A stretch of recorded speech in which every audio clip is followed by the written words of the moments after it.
welcome back to the channel. Today we are going to talk about vehicle to home and charging specifically. As I mentioned in my original video, we did plan and did get the vehicle to home kit installed from GM. When we bought it, it was about $7,500 for the kit. It was on sale. It may still be on sale, but it was on sale for about $2,500 off through the end of the year, from about a week after I bought it. Lucky me. So unfortunately, I missed the sale. I tried to talk GM into giving me the discount retroactively, and unfortunately, they were not interested in doing that. So I tried everything I could and was not unfortunately able to get the folks from GM to give me the discount. Okay. Fair. I bought it. I made the decision based on the pricing. So are they wrong? No. Would have liked the discount, of course, right? $2,500 is $2,500. Now, I'm not bitter, okay? Not bitter. Just a little bitter, but it's okay. Then to get it installed, your mileage will vary. So let me talk real quick through the purchasing program, and I'll overlay some of the video off the actual website.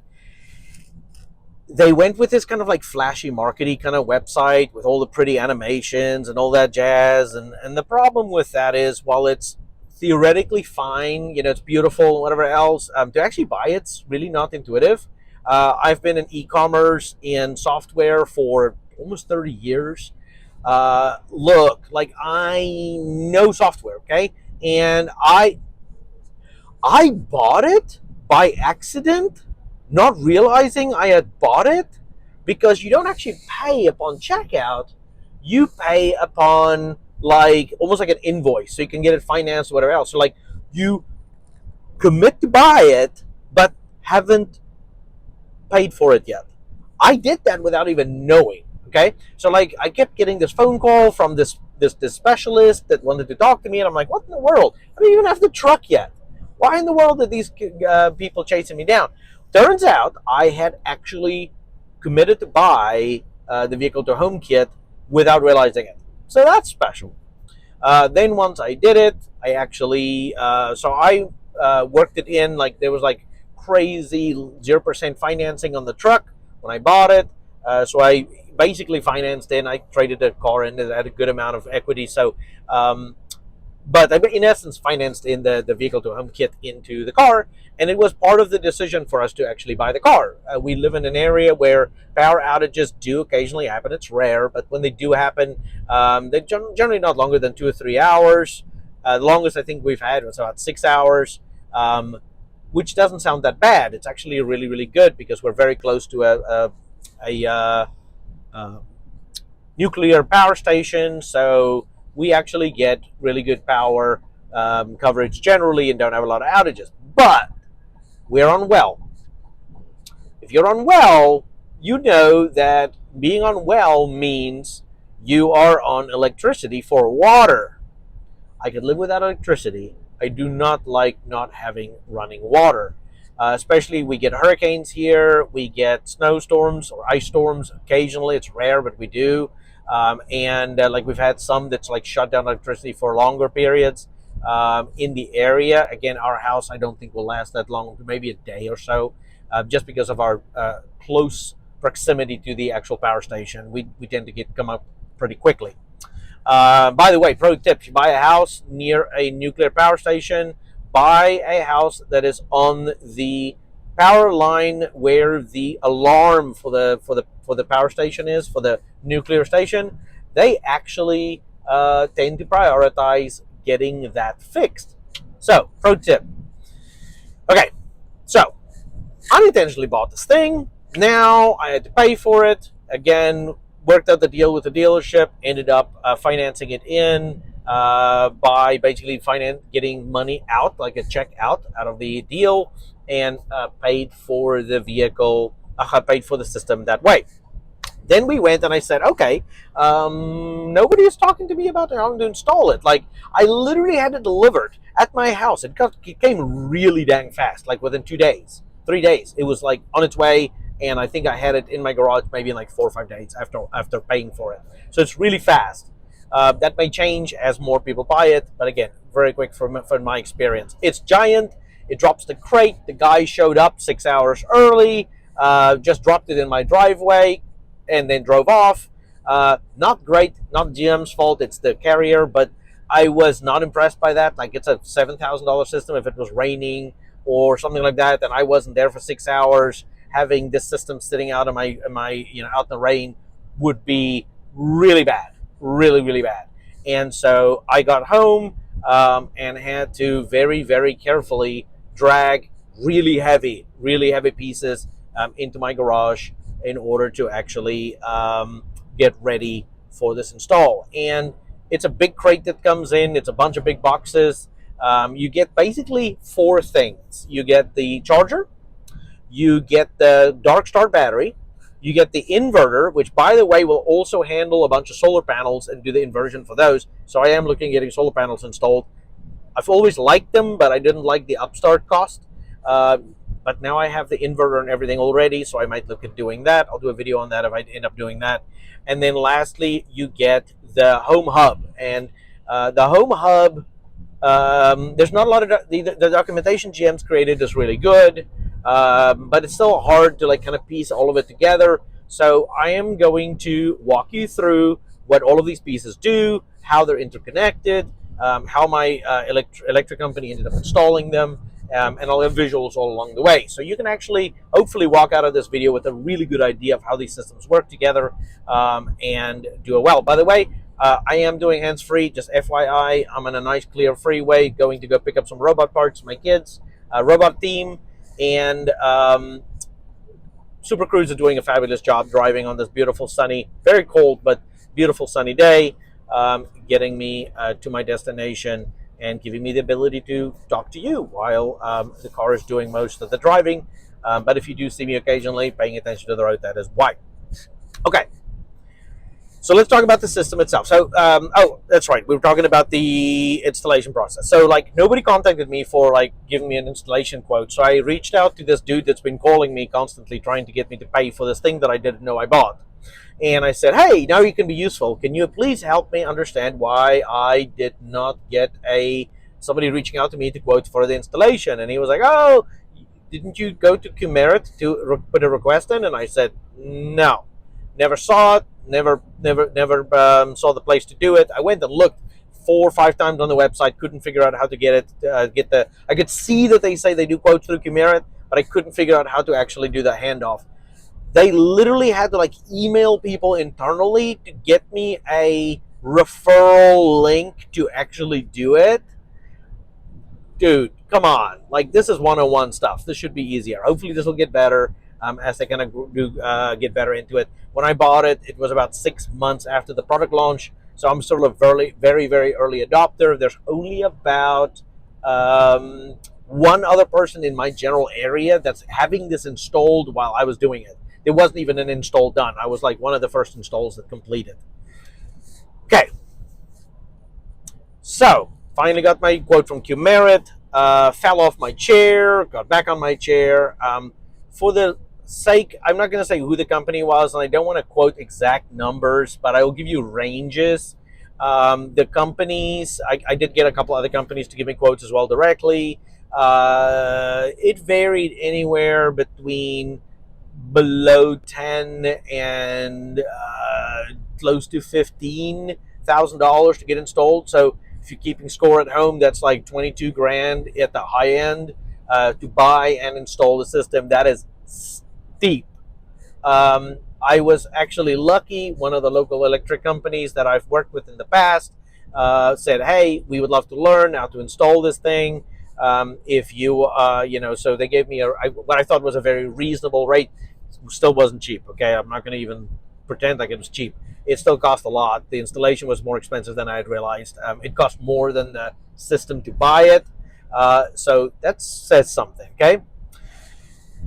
So I said, yep, you guys come install it. I declined the company that came through Qmerit because unfortunately they were much higher, almost 60% higher than the quote I accepted. So great. So I accepted the quote. That went really well. They came in, and by the way, it's been weeks and weeks at this point that the stuff's been sitting in my garage because it's been so messy to actually get this thing installed, or get these quotes in place and making sure that people can understand this. Okay. Here's a couple things you need to understand right off the get-go. Let's talk about prerequisites for your house. What does it mean for you to have this installed? What do you need in your house in order for you to have this installed? So, a couple things. It uses a absolute ton of power. The bidirectional charger from GM can go up to a 100 amp breaker, charging at 80 amps. This is magnificent. Magnificent. But your house probably can't handle it. Mine couldn't handle it. So to give you an idea, I've had 200 amp service at my house. This is very typical. If you have an old house, you may have 100 amp. I have a 200 amp service at my house, which is great. But the downside to that is if you have, like I do, I have 3 AC units, like whole home AC units. Those suckers eat a good chunk of your available power. Then you have an oven and a stove, and you have microwaves and space heaters, and you have all of the other kind of things that eat power at your house. Those eat up a good like 120, 130 amps of what a house has.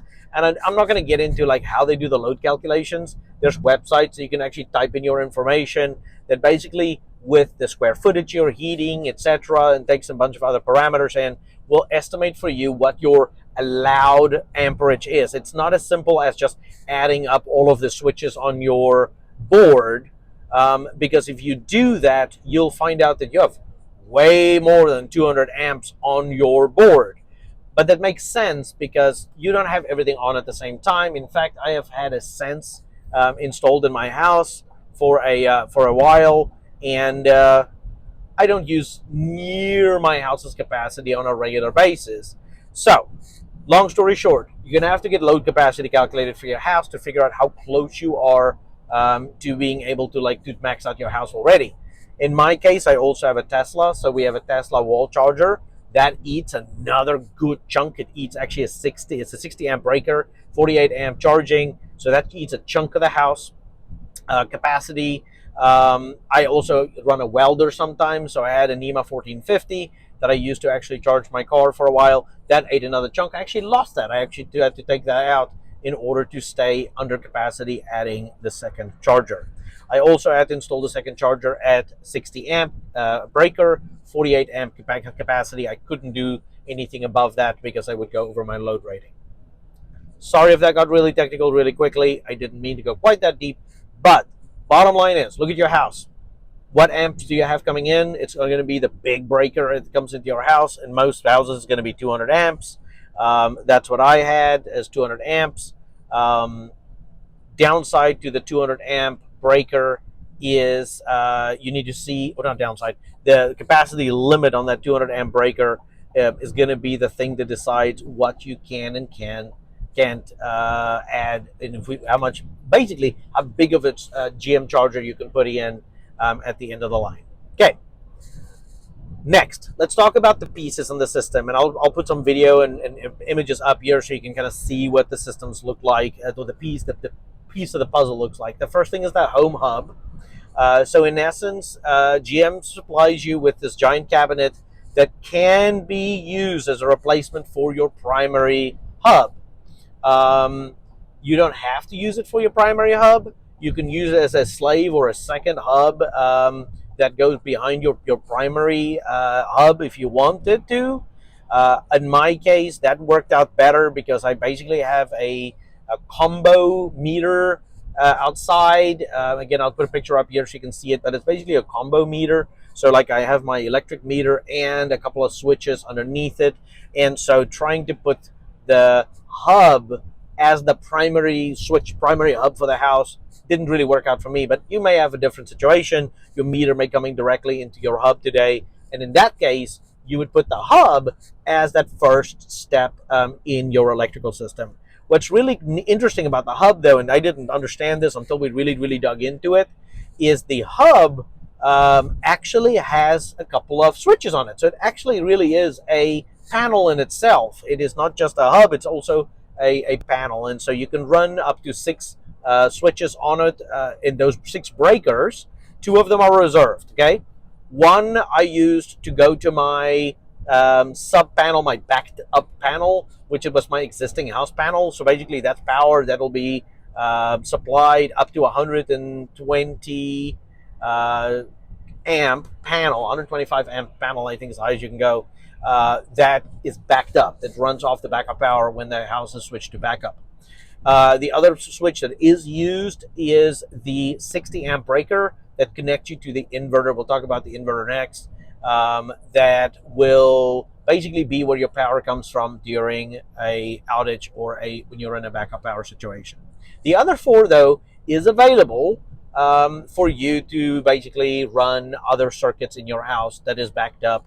And that actually worked out really well for me because I had to move some circuits for some of my AC units from outside on my split unit, my split supply into the home hub. So the home hub, again, first piece, it's kind of that central location, central system that actually allows you to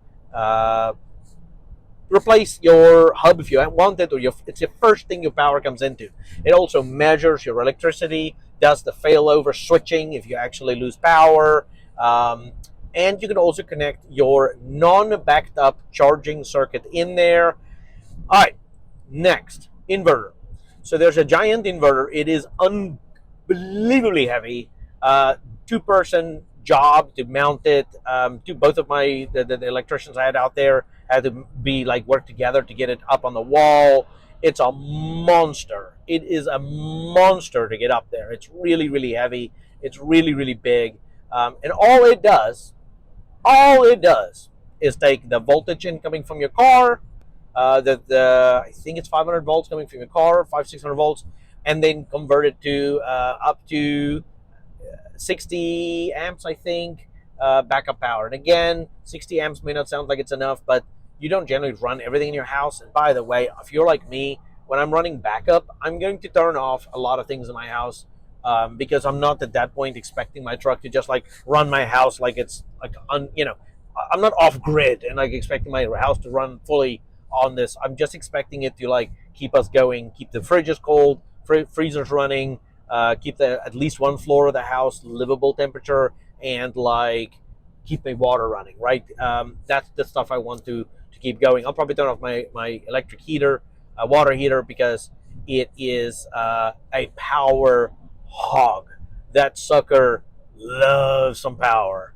5,000 watt, and I'm going to probably replace that with gas here soon anyway, because I do not like how much power it uses. Okay, so that's the inverter. It can also handle solar panels. So if you want to hook up, I think you can hook up maybe up to, let me not say how many number because I don't remember off the top of my head. You can look in the documentation, but you can hook up a bunch of solar panels to this thing, and it'll actually convert the power from the solar panels and feed it into the system. So that's a nice pro. If you have solar, you may not gain as much. It does integrate very well with solar, but it may not give you as much of a gain. If you don't have solar, this actually does give you the hardware to hook up solar panels as well, because the inverter is able to handle that. So that's exciting, and a potential money savings aspect to this.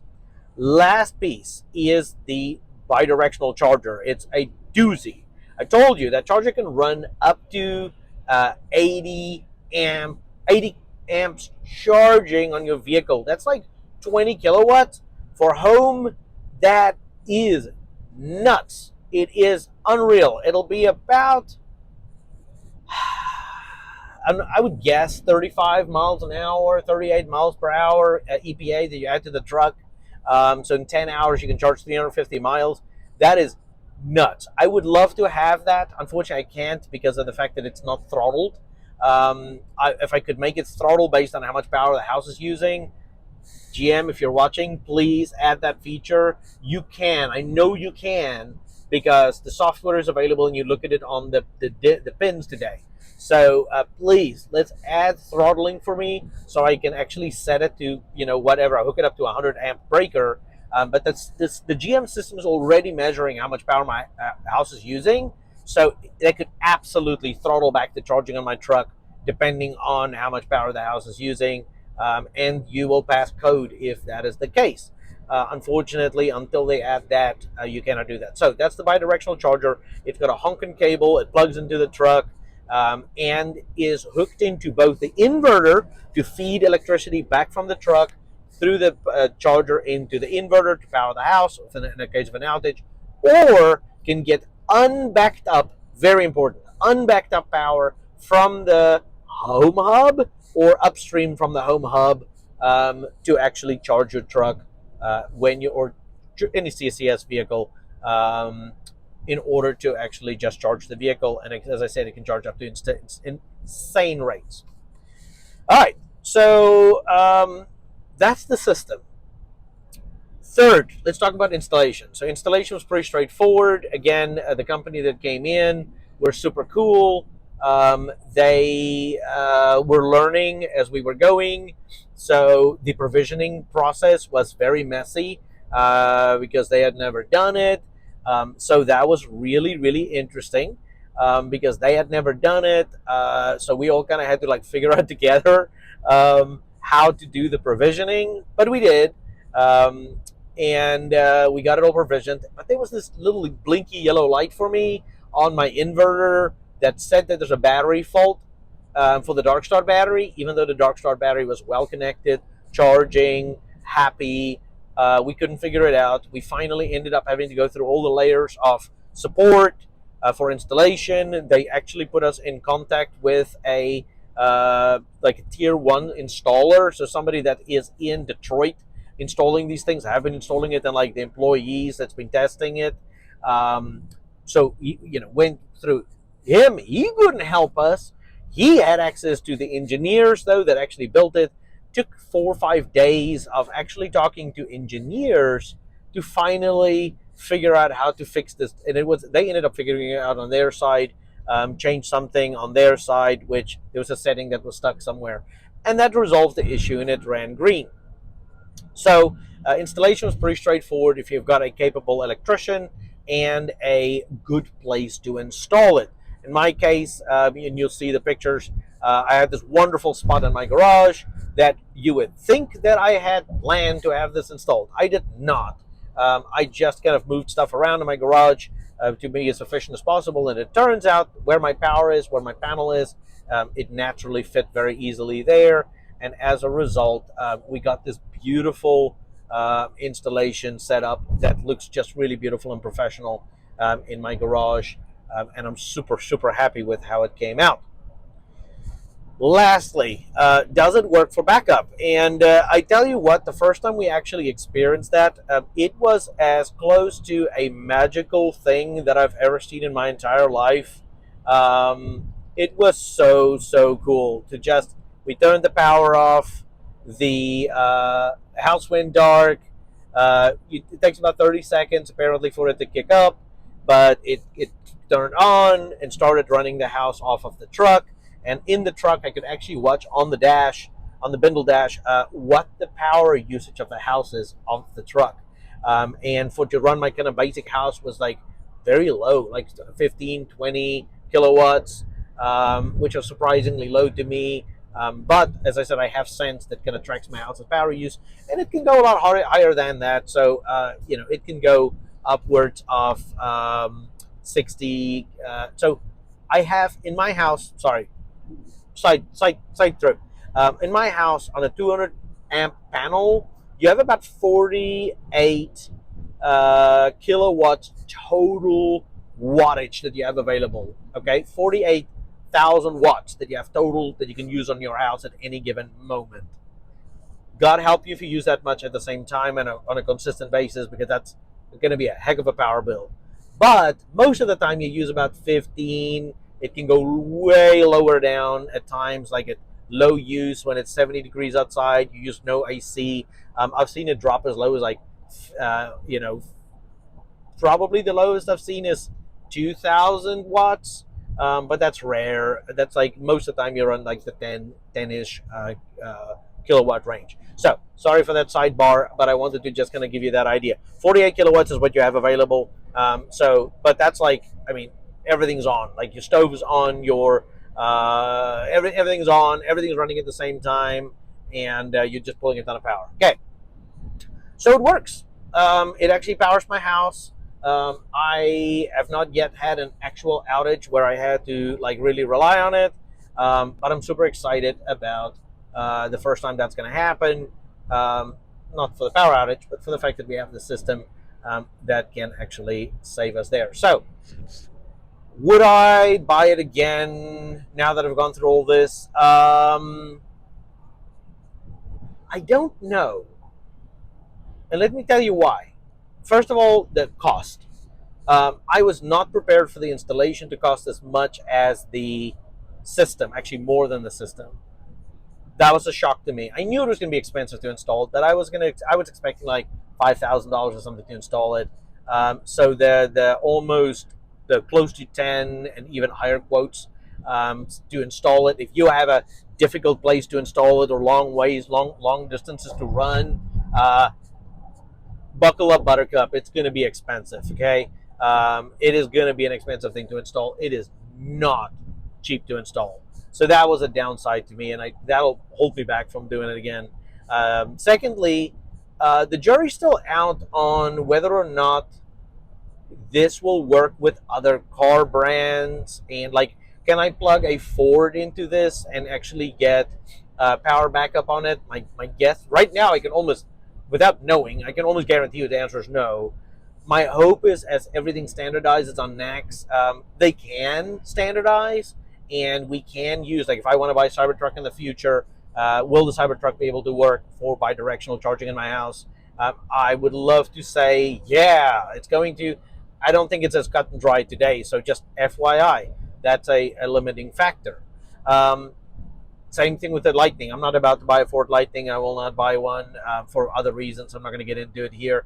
But there's some limiting things there that's holding me back from doing that. So that also is a downside to me. Like if I want to switch to a Cybertruck, let's say Tesla wakes up, they add a 500-mile version of the Cybertruck. They make it so you have AC in the bed. They get the build quality things improved, so you don't have glued-on panels on the car. They figure out how to seal the outside of the stainless so it doesn't stain as easily with bird droppings and rain and stuff sitting on it. Those are some of the big things that's holding me back. Let's say they solve all those things. I'd love to have a Cybertruck. The software is just better. It's just so much better. But right now, I'm kind of vendor locked into GM. And this is why I don't think they're going to add it. It actually is a feature, not a bug to them. The fact that I'm vendor locked now into GM Ultimum,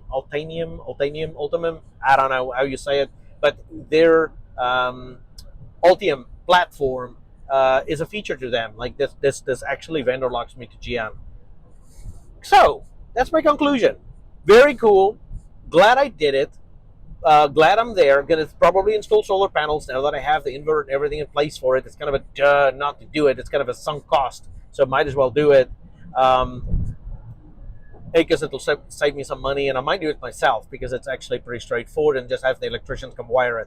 So all in all, good experience, okay experience from a buying perspective. There's some things that they need to figure out. Smooth experience with installation. It runs really well. I will tell you that folks, I talked to some experts that's been installing Tesla systems for a long time. They will tell you that Tesla is miles ahead in terms of software, configurability, flexibility, rollover, all that kind of jazz. For instance, I was able to install a dynamic load manager on my Tesla charger. My 3-year-old Tesla wall charger will monitor my house, and if it goes over a certain amount of amps, will slowly degrade how much its max charging is available for the Tesla, and even shut down if the house is pulling a ton of power for whatever reason. Not available in GM yet. So there's a lot of software opportunities for them to fix it.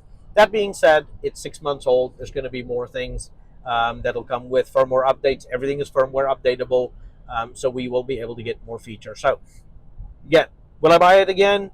Probably not, just because of cost and value. Am I glad I did it? Yes. Did I learn a lot in the process? Oh, heck yeah.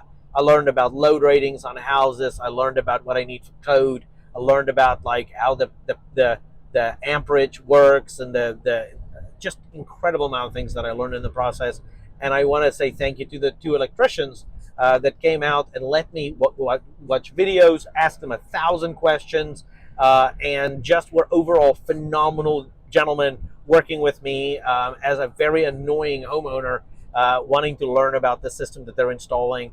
They were fabulous. Everything worked first time. They didn't have to touch a single wire. They got it all wired up correctly the first time. I'm impressed. So if you are in the North Carolina area, go look up Arc Electric. They did a phenomenal job for me here. And I think that's about it. This is a long video, and if you made it to here, oh my word, you're a hardcore. Thank you for watching all the way through. Please like and subscribe the channel if you want to learn more about my experience with the Chevy. But overall, just thank you for making it all the way through this video. And I'll talk to you soon again. My next topic I will be covering is the mobile app. Oh, the mobile app. We'll talk about that and in more in depth. Thank you so much, everybody. Talk to you soon. Have a great day.